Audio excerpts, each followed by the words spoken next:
but really, by Alan Fashion. In painting as in writing, when you are not trying faithfully to recreate what is there, you will know then you are on your way to being a real artist or writer. And you are not just making marks on paper or telling your own story like to a friend who wanted to listen. Rather, you are an artist or storyteller and people listen to the story, not your own trials and tribulations. And they pay attention to the words used and things you say about people or things they do that you know you just made up about people generally. As well, there is a distance between you telling it as the author and the narrator in the story. This is because you are not the same person in real life. And if the events didn't happen, to you or anyone you know, then you avoid the unpleasant censure of people recognizing themselves. This is even if you get another censure, then you want to avoid this one. Nor if it is a fictional story is anyone afraid to take sides, give their opinion, or they will just say nothing. This is as if you had explained why you got a beating as a child for something you didn't do, or you got a beating from someone as a young man that so many stories by amateurs remind them of.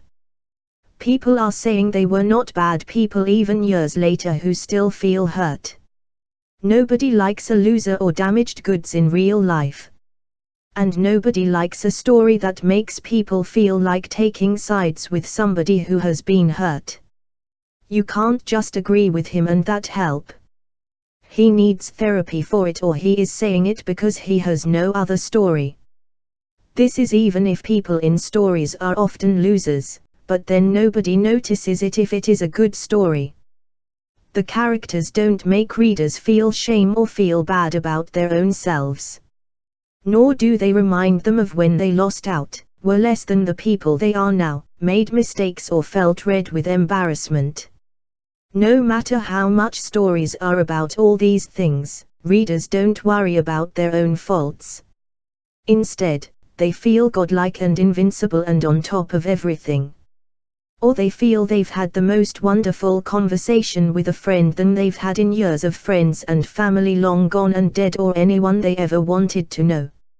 Love conquers all, death has no hold, life is good and long, people live until they are old, live on because of actions remembered by their friends, and nobody is sick or ill or alone.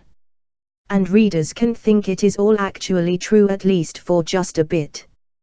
Then, they come to the last page of the novel and they have to put the book down.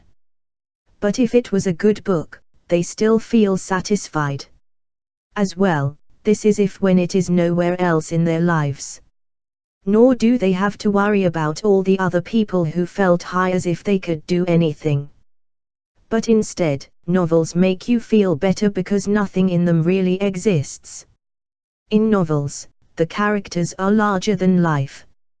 Or you have never met anyone like that in your own life. The people in the novel know nothing of you. They don't know your misery. Nor do they know your hopes or your fears. They exist only on the page. And they disappear when you close the final chapter. Then, you can just turn the book over to show the picture on its front and push it away again. The end.